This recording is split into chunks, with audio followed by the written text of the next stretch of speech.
ये जानना जरूरी है। राहुल गांधी को लेकर इस तरह की लड़ाई इस वक्त समूचे विपक्षी दल वर्सेस बीजेपी की चल रही है, लेकिन कौन कौन से नेता रहे 2013 के बाद जिनकी सदस्यता चली गई?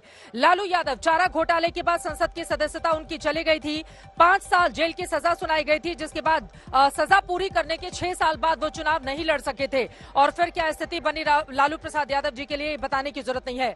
रशीद मसूद कांग्रेस पार्टी के ही बड़े नेता थे। एमबीबीएस सीट घोटाले में 4 साल की सजा पाने के बाद उनकी संसद की सदस्यता चली गई थी। साल 2013 में यह सजा कोर्ट की ओर से उनको सुनाई गई थी। और सिर्फ विरोधी पार्टियों के ही नहीं, अशोक चंदेल हमीरपुर से भाजपा के विधायक थे। अशोक कुमार सिंह चंदेल 19 अप्रैल 2019 को हाईकोर्ट ने उन्हें एक मामले में उम्र कैद की सजा सुनाई थी, जिसके बाद उनकी सदस्यता चली गई थी। कुलदीप सेंगर उम्र कैद होने पर विधानसभा सदस्यता खत्म हो गई। अब्दुल्ला आजम 2 साल की सजा के बाद विधायकी उनकी खत्म हो गई। तो ऐसा है नहीं कि राहुल गांधी के खिलाफ ये पहली बार हुआ है आशुतोष वर्मा जी। तो हर बात का ठीकरा बीजेपी पर क्यों फोड़ना? आपके भी नेता सामने आ गए और बीजेपी पर दोष मढ़ने लगे। बीजेपी के भी नेताओं की लंबी फहरिस्त है जिनकी सदस्यता चली गई थी आशुतोष जी।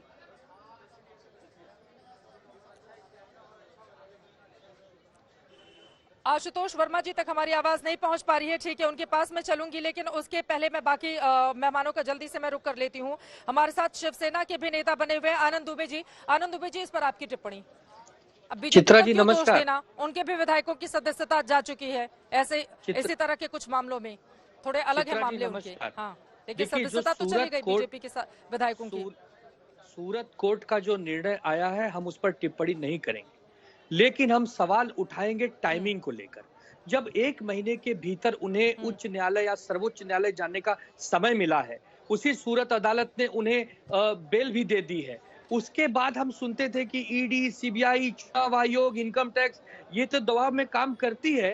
ये पहली बार सुन रहे हैं कि लोकसभा का सचिवालय भी दबाव में काम करता है। इतनी जल्दबाजी क्यों? यदि कल सुप्रीम कोर्ट, हाई कोर्ट में ये बरी हो जाते हैं, ये निर्दोष हो जाते हैं, केस जो है सेट असाइड हो जाता है, तो क्या फिर उन्हें आप चुनाव लड़वाएंगे? फिर आप उन्हें संसद का सदस्य बनाएंगे? और मैं तो सुन रहा हूं एक हाथ आगे जाकर कि चुनाव आयोग इस आनंद फानंद में है कि अप्रैल में वो उपचुनाव भी करा सकता है वायनाड में। मतलब इतनी जल्दबाजी एक विपक्ष के बड़े नेता के ऊपर ही क्यों? क्योंकि राहुल गांधी जी जेपीसी की मांग कर रहे हैं, राहुल गांधी जी विपक्ष के मुखरता से एक आवाज उठा रहे हैं सरकार के खिलाफ, इसलिए ये आने वाले समय में लोकतंत्र की हत्या के समान है। इसीलिए सभी पार्टियां प्रतिक्रिया दे रही हैं कि ये एक तरफा निर्णय क्यों? देखिए, हम कोर्ट अदालत का बहुत सम्मान करते हैं। अगर कोई कानून बना है सभी नेताओं पे लागू होगा, कोई बात नहीं। लेकिन अगर 1 महीने का समय है, उस 1 महीने में हम आज चले जाएं, हम 10 दिन बाद चले जाएं या हम 29वें दिन जाएं, वो हमारे विवेक बुद्धि पर, हमारे वकीलों पर निर्भर है। लेकिन आप कौन होते हैं सचिवालय के सदस्य या सचिव लोग, जो आप तुरंत उनकी सदस्यता को निरस्त करते हैं इसलिए कि राहुल गांधी जी आगे अपनी जनता की लड़ाई न लड़ पाए?